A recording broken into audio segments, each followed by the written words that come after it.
യേശുവിൻ്റെ നാമത്തിൽ നിങ്ങളെ ഓരോരുത്തരെയും ഈ നിയോഗ പ്രാർത്ഥനയുടെ ദിവസങ്ങളിലേക്ക് സ്വാഗതം ചെയ്യുവാണ്. ഓരോ ദിവസവും ദൈവാനുഗ്രഹത്താൽ ഒത്തിരി നന്നായി പോകുന്നുണ്ട്. പ്രാർത്ഥിക്കുന്ന വചനം പറയുന്ന നമുക്കും അതറിയാൻ പറ്റും. ഈ വചനം ഒരുപാട് പേർക്ക് അനുഗ്രഹമാകുന്നുണ്ടെന്ന്, സഹായകമാകുന്നുണ്ടെന്ന്, ഒരനുഗ്രഹമായി തീരുന്നുണ്ടെന്ന് പ്രസംഗിക്കുന്ന പ്രാർത്ഥിക്കുന്ന ഞങ്ങൾക്കും അറിയാൻ പറ്റുന്ന വിധത്തിൽ നിങ്ങളുടെ ജീവിതത്തിൽ അത് അനുഗ്രഹമാകുന്നുണ്ട്. നന്ദിയോടെ ഓർക്കുവാണ് എല്ലാവരെയും. ഈ ദിവസം പ്രത്യേകം പ്രാർത്ഥിക്കുന്നു. അനുഗ്രഹമുള്ള ദിവസമാണ്, പ്രാർത്ഥനയോടെ ആയിരിക്കുന്ന സമയമാണ്. ദൈവത്തിൻ്റെ വലിയ കരുണ നമ്മുടെ എല്ലാം ജീവിതത്തിൽ ലഭിക്കട്ടെ. അതിനു മുമ്പ് നമുക്കൊന്ന് പ്രാർത്ഥിക്കാം.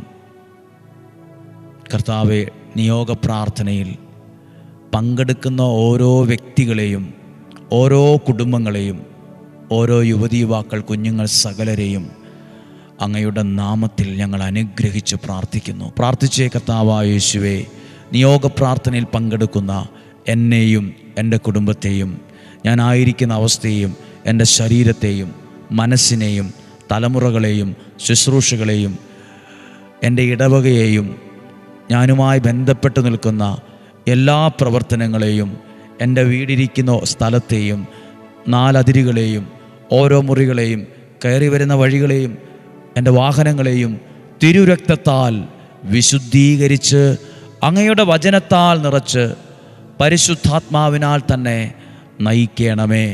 ഈ വചനം കേൾക്കാൻ ഒരുങ്ങിയിരിക്കുന്ന കുഞ്ഞുങ്ങളുണ്ട്, യുവതി യുവാക്കളുണ്ട്, കുടുംബമായി ഒരുമിച്ചിരുന്ന് പ്രാർത്ഥിക്കുന്നവരുണ്ട്. എല്ലാവരെയും അങ്ങയുടെ നാമത്തിൽ തന്നെ അനുഗ്രഹിച്ച് പ്രാർത്ഥിക്കുന്നു.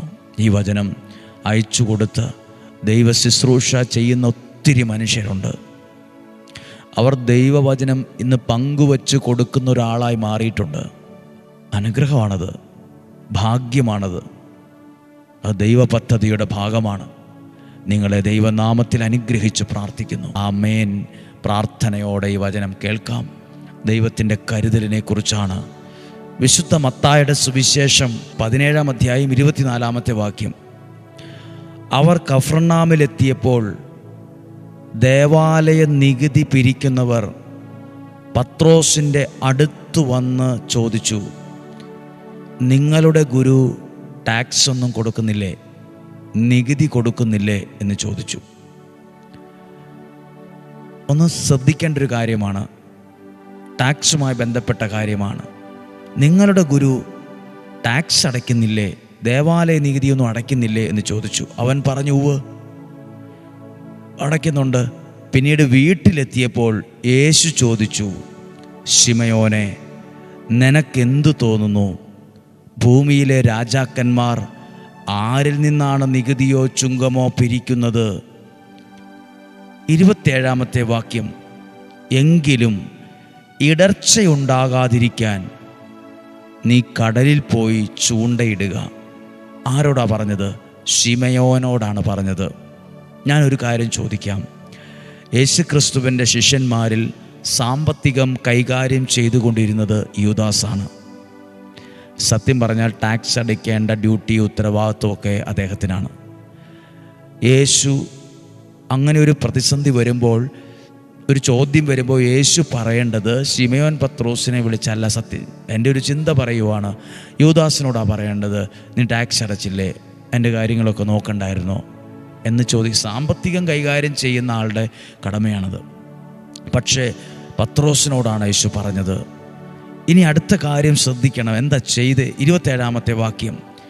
നീ കടലിൽ പോയി ചൂണ്ടയിടുക. ടാക്സ് അടയ്ക്കാൻ വേണ്ടി കടലിൽ പോയി ചൂണ്ടയിട്ടാൽ എങ്ങനെയാ? മീനൊക്കെ വിറ്റിട്ടായിരിക്കുമോ? ഇനി കുറേ പ്രാവശ്യം ചൂണ്ടയിട്ട് മീൻ പിടിച്ച് കുറച്ച് കിലോ മീൻ കിട്ടുമ്പോൾ അത് പട്ടണത്തിൽ കൊണ്ടുപോയി കൊടുത്ത് എന്തായിരിക്കും ഉദ്ദേശിക്കുന്നത്? നീ കടലിൽ പോയി ചൂണ്ടയിടുക. ആദ്യം കിട്ടുന്ന മത്സ്യത്തിൻ്റെ വായ തുറക്കണം. ആ വാ തുറക്കുമ്പോൾ അതിനകത്തൊരു നാണയം നീ കണ്ടെത്തും. അതെടുത്ത് എനിക്കും നിനക്കും വേണ്ടി അവർക്ക് കൊടുക്കുക. ഞാനാണെങ്കിൽ ഒരിക്കലും അത് വിശ്വസിക്കാൻ പോലും തയ്യാറാകത്തില്ല. മീനിൻ്റെ വായിൽ എങ്ങനെയാ നാണയം വരുന്നത്? മീനിൻ്റെ വായ്ക്കകത്ത് എങ്ങനെയാണ് നാണയം ഉണ്ടാവുന്നത്? അതെങ്ങനെയാണ് ചൂണ്ടയിടുമ്പോൾ കടലിൻ്റെ അടിയിൽ കിടക്കുന്ന ആ മത്സ്യത്തിൻ്റെ വായിൽ തന്നെ നാണയം ഉണ്ടാകുന്നു? എന്താ ഇത്ര ഉറപ്പ്? ഞാൻ ചൂണ്ടയെടുക്കാൻ പോകില്ല, ചൂണ്ടയിടാനും പോകില്ല, മത്സ്യത്തിൻ്റെ വാ തുറക്കാൻ പോകില്ല. പക്ഷേ ഇവിടെ ഒരു അത്ഭുതമുണ്ട്. ശിമയോൻ പത്രോസ് അതിനെതിരെ മുറുമുറുക്കുകയോ പിന്നെ മീനിൻ്റെ വായിൽ എങ്ങനെയാ നാണയം എന്ന് ചോദിക്കുകയൊന്നും ചെയ്തില്ല. പ്രതീക്ഷിക്കാത്ത സ്ഥലത്ത്, പ്രതീക്ഷിക്കാത്ത സാഹചര്യങ്ങളിൽ നിനക്കുള്ള നന്മയെ ദൈവം ഒരുക്കി വച്ചിട്ടുണ്ട്. അത് പറയാനായതിങ്ങനെ ഡീറ്റെയിൽ ആയിട്ട് പറഞ്ഞത്. നമ്മളാണ് ചിന്തിക്കില്ലേ, കടലിലടിയിലെ മത്സ്യത്തിൻ്റെ വായിൽ നാണയം എങ്ങനെയായിരിക്കുന്നത്? വയറിനകത്ത് നാണയം ഉണ്ടെന്ന് പറഞ്ഞാൽ മനസ്സിലാവും. മീൻ കുറേ നീ ചൂണ്ടയിട്ട് ഒരു 10-100 മീനിനെ പിടിച്ചുകൊണ്ട് വിറ്റ് അതിൻ്റെ പൈസ ടാക്സ് അടയ്ക്കാൻ പറഞ്ഞാൽ മനസ്സിലാവും. ഇത് മീനിൻ്റെ വായുടെ അകത്ത് നാണയമുണ്ടെന്ന്. പ്രിയപ്പെട്ടവരെ, ദൈവം ഒരുപക്ഷെ ഈ ശുശ്രൂഷയിൽ പങ്കെടുക്കുന്ന നിങ്ങൾ ഓരോരുത്തരും ഓർത്ത് നിങ്ങൾക്കുള്ളൊരു അനുഗ്രഹമായിട്ടായിരിക്കും ഈ ശുശ്രൂഷയെ ദൈവം നിങ്ങളുടെ കരങ്ങളിൽ ഏൽപ്പിച്ചത്. നിങ്ങൾക്കുള്ളൊരു അനുഗ്രഹം ഈ ശുശ്രൂഷയിലായിരിക്കും. ആ ടാക്സ് അടയ്ക്കാനുള്ളൊരു നാണയം ആ മീനിൻ്റെ ആ വായിലാണ് വച്ചിരുന്നത്. ദൈവം എനിക്കുള്ള ഒരു നന്മയെ, എനിക്കൊരു പുതിയ വാതിൽ തുറക്കുന്നത്, ഒരു വഴി തുറക്കുന്നത്, ഒരു അനുഗ്രഹം ഉണ്ടാകുന്നത്, ദൈവം നിനക്കുള്ളൊരു നന്മയെ ഒളിച്ചു വച്ചിരിക്കുന്നത് ഈ നിയോഗ പ്രാർത്ഥനയിലാണെങ്കിലോ, അല്ലെങ്കിൽ ദിവസവും കേൾക്കുന്ന ഡെയിലി ബ്ലെസ്സിങ് എന്ന വചനത്തിലൂടെയാണല്ലോ. ദൈവം നിനക്കുള്ള നന്മയെ ഒരുക്കി വച്ചിരിക്കുന്നതാ ഈ ശുശ്രൂഷ. നിന്റെ കുടുംബത്തിൽ എന്തൊക്കെയോ വലിയ അനുഗ്രഹങ്ങൾ ഉണ്ടാകാനുണ്ട്. അതെങ്ങനെയും തട്ടിത്തെറിപ്പിച്ച് ഇല്ലാതാക്കാൻ ആ പിശാചിൻ്റെ തത്രപ്പാട്. സാത്താൻ മുഴുവൻ പണിയെടുക്കുന്നത് നിനക്ക് കിട്ടാനുള്ള ആ വിജയം നിന്റെ അടുത്തെത്താതിരിക്കാനാണ്. ആ അനുഗ്രഹം നീ അനുഭവിക്കാതിരിക്കാൻ അതിനെ എങ്ങനെയും തട്ടിത്തെറിപ്പിച്ച് ഇല്ലാതാക്കണം. അതുകൊണ്ട് വചനം കേൾക്കാൻ, പ്രാർത്ഥിക്കാൻ, ദൈവത്തിൽ ആശ്രയിക്കാൻ സമയമില്ല. ഓട്ടടാ ഓട്ടം, തിരക്കോട് തിരക്ക്. പ്രിയരെ, ഈ ശുശ്രൂഷയിൽ നിനക്കുള്ളൊരു അനുഗ്രഹമുണ്ട്. നിൻ്റെ കുടുംബത്തിനുള്ളൊരു വിടുതലുണ്ട്. ആ മീനിൻ്റെ വായിൽ ഒരു നാണയം, അത് തുറന്നെടുക്കണം, ചൂണ്ടയിട്ട് പിടിക്കണം. ഇച്ചിരി പണിയുണ്ട്, ചെന്നപാടെ അത് കിട്ടത്തില്ല. ചൂണ്ടയിട്ട് കാത്തിരിക്കണം, കുറച്ച് പണിയെടുക്കണം, കുറച്ച് അധ്വാനിക്കണം. ചിലപ്പോൾ ഇച്ചിരി നേരത്തെ എഴുന്നേൽക്കേണ്ടി വരും, കുറച്ച് നേരം പ്രാർത്ഥിക്കേണ്ടി വരും, വചനം കേൾക്കേണ്ടി വരും. പക്ഷെ അതിലൂടെ പ്രതീക്ഷിക്കാത്ത ചില നന്മകൾ നിൻ്റെ കൈകളിൽ വരും. നാളെക്കുറിച്ച് ആകുലതയോ വ്യഗ്രതയോ ടെൻഷനൊന്നും വേണ്ട കേട്ടോ. എന്നെ കരുതുന്നൊരു ദൈവം ഉണ്ടെന്ന് വിശ്വസിച്ചേ. എനിക്ക് വേണ്ടി ദൈവം ചിലത് ഒരുക്കി വച്ചിട്ടുണ്ടെന്ന് വിശ്വസിച്ചേ. എനിക്ക് വേണ്ടി ചിലതിനെ ദൈവം ചില സ്ഥലങ്ങളിൽ, ചില വ്യക്തികളിൽ ഒക്കെ ഒരുക്കി വച്ചിട്ടുണ്ട്. നല്ലത്, നന്മയായിട്ടുള്ളത് ദൈവം നിനക്ക് വേണ്ടി ഒരുക്കി വച്ചിട്ടുണ്ട്. നമ്മൾ ചിന്തിക്കില്ലേ, പിന്നെ മത്സ്യത്തിൻ്റെ വായിലല്ലേ നാണയം ഇരിക്കുന്നത്, പിന്നെ എനിക്കിത് പഠിച്ചിട്ട് ജോലി കിട്ടാൻ പോവല്ലേ, പിന്നെ ഞാനിങ്ങനെ പ്രാർത്ഥിച്ചിട്ട് എൻ്റെ കാര്യങ്ങളൊക്കെ നടക്കാൻ പോവല്ലേ, പിന്നെ ഇതൊക്കെ എങ്ങനെ ശരിയാകാനാണ്? നമ്മളങ്ങനെ ചിന്തിക്കുമ്പോഴല്ല നമ്മൾ അനുഗ്രഹിക്കപ്പെടുന്നത്. ദൈവത്തിൻ്റെ വാക്കനുസരിച്ച് മുന്നോട്ട് പോകുന്നവരാ അനുഗ്രഹത്തെ കണ്ടവർ. ദൈവത്തിൻ്റെ വാക്ക് കേട്ട് പാദങ്ങളെ ചലിപ്പിച്ചവരും പ്രവർത്തിച്ചവരും മുന്നോട്ട് പോയവരുമാ അനുഗ്രഹങ്ങളെ കണ്ടവർ, അനുഗ്രഹങ്ങളെ അനുഭവിച്ചവർ. അല്ലാതെ ഉറങ്ങി വിശ്രമിച്ചവരും പിറുപിറുത്തവരും വിമർശിച്ചവരും കളിയാക്കിയവരും അല്ല. ദൈവം കരുതിയ കരുതലിനെ കണ്ടത്, ദൈവം സ്നേഹിച്ച സ്നേഹം കണ്ടത്, ദൈവം കാണിച്ച കാരുണ്യത്തെ കണ്ടത്. ഹല്ലേലൂയ. നിയോഗ പ്രാർത്ഥനയുണ്ടല്ലോ, ദൈവം നിന്നോട് കരുണ കാണിക്കുന്ന ശുശ്രൂഷയാണ്. ദൈവം നിന്നെ സ്നേഹിക്കുന്ന ശുശ്രൂഷയാണ്. ദൈവം നിന്നെ കരുതുന്നത് മനസ്സിലാക്കുന്ന ശുശ്രൂഷയാണ്. അതാ ഒരു ദൈവത്തിൻ്റെ കരുതൽ ശിമയോൻ പത്രോസ് കണ്ടു. ദൈവത്തിൻ്റെ കരുതൽ, ഇതുപോലൊരു കരുതൽ എന്നെക്കുറിച്ചും നിങ്ങളെക്കുറിച്ചും നമ്മുടെ വീടിനെക്കുറിച്ചും, എൻ്റെ പിള്ളേരുടെ കാര്യം എന്തു ചെയ്യും? ദൈവത്തിൻ്റെ കരുതലിലുണ്ടത്. ദൈവത അനുഗ്രഹമാക്കി മാറ്റും, ദൈവത കൃപയാക്കി മാറ്റും. പ്രാർത്ഥിക്കാൻ പോവുകയാണ്. ഒന്നിനെക്കുറിച്ചും ആകുലരാകണ്ട. പ്രതീക്ഷിക്കാത്ത സ്ഥലങ്ങളിൽ, പ്രതീക്ഷിക്കാത്ത ഇടങ്ങളിൽ നിനക്കുള്ളൊരു വലിയ നന്മയെ ദൈവം ഒരുക്കി വച്ചിട്ടുണ്ട്. ചില മനുഷ്യർ നിനക്ക് അനുഗ്രഹമാണ്, ചില ശുശ്രൂഷകൾ നിനക്ക് അനുഗ്രഹമാണ്, ചില പ്രാർത്ഥിക്കുന്ന മനുഷ്യർ നിൻ്റെ കൂടെയുള്ളത് നിൻ്റെ അനുഗ്രഹമാണ്. അതൊക്കെ ചില അനുഗ്രഹങ്ങളെ തുറന്നെടുക്കാൻ നിനക്കത് കാരണമാവും. പ്രാർത്ഥിക്കാം. പ്രിയപ്പെട്ടവരെ, ഇന്ന് വ്യാഴാഴ്ചയാണ്. വെള്ളിയാഴ്ച, വ്യാഴം, വെള്ളി ഇവിടുത്തെ ശുശ്രൂഷകൾ അനുഗ്രഹമായിട്ട് പോകുന്നുണ്ട്. ശനി, ഞായർ, തിങ്കൾ ദിവസങ്ങൾ കണ്ണൂർ ജില്ലയിലെ കോട്ടൂർ ശ്രീകണ്ഠാപുരത്തിനടുത്തുള്ള കോട്ടൂർ CST ആശ്രമത്തിൽ 3 ദിവസം വൈകുന്നേരം കൺവെൻഷനാണ്. വൈകുന്നേരം 4:30 മുതൽ 9 മണി വരെ ആ ദേശത്തുള്ളവർ, കണ്ണൂർ ദേശത്തുള്ളവർ, ഏകദേശം ഈ സ്ഥലത്തിനടുത്തുള്ള ചെമ്മന്തൊട്ടി, നടുവിൽ, പുലിക്കുരുമ്പ, ചെമ്പേരി, വായാട്ടുപറമ്പ്, ചുണ്ടപ്പറമ്പ്, ഇങ്ങനെ ഒത്തിരി സ്ഥലങ്ങളുണ്ട് ആ ഏരിയയുമായി അടുത്തുള്ളത്. അവിടേക്കുള്ള ആളുകൾ ആരെങ്കിലുമൊക്കെ കേൾക്കുന്നുണ്ടെങ്കിൽ അറിയിപ്പായി കേൾക്കുക, പ്രാർത്ഥിക്കുക. നിങ്ങളുടെ പ്രിയപ്പെട്ടവർ ആരെങ്കിലും ആ ദേശത്തിനടുത്തുണ്ടെങ്കിൽ വരാൻ പറയുക.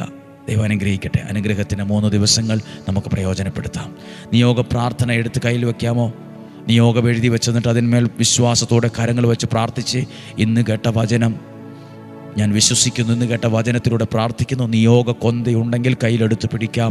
1-ാമത്തെ മുത്തിൻ്റെ സ്ഥാനത്ത് നിന്ന് പ്രാർത്ഥിച്ച്, നസ്രായനായ എൻ്റെ യേശുവേ, ഞാൻ എഴുതി സമർപ്പിച്ച ഈ 1-ാമത്തെ നിയോഗത്തെ അങ്ങ് സ്വീകരിച്ച് അതിന്മേൽ നിലനിൽക്കുന്ന എല്ലാ തടസ്സങ്ങളും എല്ലാ ബന്ധനങ്ങളും പൂർണ്ണമായും എടുത്തു മാറ്റി സാധിച്ചു തന്ന് എന്നെ അനുഗ്രഹിക്കണമേ. 2-ാമത്തെ നിയോഗത്തെ ഓർത്തെ കർത്താവെ, അതിൽ അത്ഭുതം നടക്കുന്നു എന്ന് ഞാൻ വിശ്വസിക്കുന്നു. നസ്രായനായ എൻ്റെ യേശുവേ, ഞാൻ എഴുതി സമർപ്പിച്ച ഈ 2-ാമത്തെ നിയോഗത്തെ അങ്ങ് സ്വീകരിച്ച് അതിന്മേൽ നിലനിൽക്കുന്ന എല്ലാ തടസ്സങ്ങളും എല്ലാ ബന്ധനങ്ങളും പൂർണ്ണമായും എടുത്തു മാറ്റി സാധിച്ചു തന്ന് എന്നെ ഇന്ന് അനുഗ്രഹിക്കണമേ. നസ്രായനായ യേശുവേ, ഈ നിയോഗ പ്രാർത്ഥനയിൽ കേട്ട വചനത്തിലൂടെ എൻ്റെ ആവശ്യത്തെ ഞാൻ സമർപ്പിക്കുന്നു. ഈ നിയോഗത്തെ അങ്ങ് സ്വീകരിച്ച് അതിന്മേൽ നിലനിൽക്കുന്ന എല്ലാ തടസ്സങ്ങളും ബന്ധനങ്ങളും പൂർണ്ണമായും എടുത്തു മാറ്റി സാധിച്ചു തന്ന് എന്നെ ഇന്ന് അനുഗ്രഹിക്കണമേ. ആമേൻ. 30 പ്രാവശ്യം പ്രാർത്ഥിക്കണം. സമയമുള്ള സമയത്ത് ശ്രദ്ധയോടെ നമുക്ക് ഈശോയുടെ നല്ല ആശീർവാദം സ്വീകരിക്കാം. നമ്മുടെ കർത്താവ് ഈശോ മിശിഹായുടെ കൃപയും പിതാവായ ദൈവത്തിൻ്റെ സ്നേഹവും പരിശുദ്ധാത്മാവിൻ്റെ സഹവാസവും നിങ്ങളോടുകൂടെ ഉണ്ടായിരിക്കട്ടെ. ഈ നിയോഗ പ്രാർത്ഥനയിൽ പങ്കെടുക്കുന്ന നിങ്ങളിലുണ്ടായിരിക്കട്ടെ. ദൈവനാമത്തിൽ നിങ്ങളെ അനുഗ്രഹിച്ച് പ്രാർത്ഥിക്കുന്നു. സുരക്ഷിത കരങ്ങളിൽ, ദൈവകരങ്ങളിൽ ഏൽപ്പിച്ച് പ്രാർത്ഥിക്കുന്നു. രോഗങ്ങൾ, ദുർമരണങ്ങൾ, ആപത്തനർത്ഥങ്ങൾ, മൂപ്പെത്താത്ത മരണം, ചതിയിൽ നിന്നും വഞ്ചനയും നിരാശയും ഞങ്ങളെ സംരക്ഷിക്കണമേ. മന്ത്രവാദത്തിൻ്റെ, കൂടോത്തരത്തിൻ്റെ, ക്ഷുദ്രപ്രയോഗത്തിൻ്റെ സകല തിന്മയുടെ ശക്തികളിൽ നിന്ന് ഞങ്ങളെ സംരക്ഷിക്കണമേ. ശരീരത്തെ അകവും പുറവും കാത്തുകൊള്ളണമേ. ദീർഘായുസ്സും ആരോഗ്യവും സന്തോഷവും സമാധാനവും തരണമേ. നല്ല ഭവനം തരണമേ. നല്ല ജോലി തരണമേ. സമാധാനമുള്ള അന്തരീക്ഷം തരണമേ. അകന്നു നിൽക്കുന്നവർ ചേർന്ന് വരണമേ. പുതിയ പുതിയ കാര്യങ്ങൾ തുടക്കമിടാൻ കാരണമാകണമേ. ചതിയിൽ ചെന്ന് ചാടാതിരിക്കാൻ ഞങ്ങൾക്ക് കരുതൽ നൽകണമേ. ഒരു നഷ്ടവും ഉണ്ടാകാതെ മുന്നോട്ട് പോകാനിടയാകണമേ. കർത്താവെ, അങ്ങയുടെ സാന്നിധ്യം ഈ കുടുംബത്തിൽ നിറയട്ടെ. ദൈവാനുഗ്രഹം ഉണ്ടാകട്ടെ. ഈ 3 ദിവസങ്ങളിൽ കോട്ടൂർ ആശ്രമത്തിൽ നടക്കുന്ന കൺവെൻഷൻ അനുഗ്രഹമാക്കണമേ. അതിൽ പങ്കെടുക്കുന്നവരെ അനുഗ്രഹിക്കണമേ. അതിൽ പങ്കെടുക്കാൻ ആഗ്രഹിക്കുന്നവരെ സഹായിക്കണമേ. പ്രാർത്ഥിക്കുന്നു. ഇന്നും ജീവിക്കുന്ന യേശുവിൻ്റെ നാമത്തിലും 91-ാം സങ്കീർത്തനത്തിൻ്റെ വാഗ്ദത്ത അനുഗ്രഹത്തിലും സംരക്ഷണയിലും ദൈവത്തിൻ്റെ സുരക്ഷിത കരങ്ങളിൽ ഏൽപ്പിച്ചുകൊണ്ട് നിങ്ങളെ അനുഗ്രഹിച്ച് പ്രാർത്ഥിക്കുന്നു. ഇപ്പോഴും എപ്പോഴും എന്നേക്കും. ആമേൻ. സാധ്യം എല്ലാവർക്കും അയച്ചു കൊടുക്കണം. ദൈവം അനുഗ്രഹിക്കട്ടെ. ഒരുമിച്ച് പ്രാർത്ഥിക്കാം. നല്ലൊരു ദിവസം പ്രാർത്ഥനയോടെ നിങ്ങൾക്ക് ആശംസിക്കുന്നു. നാളെയും 5:30 ഒരുമിച്ച് കാണുന്നതുവരെ സർവശക്തനായ ദൈവം എന്നെ നിങ്ങളെയും സൂക്ഷിക്കട്ടെ. ആമേൻ.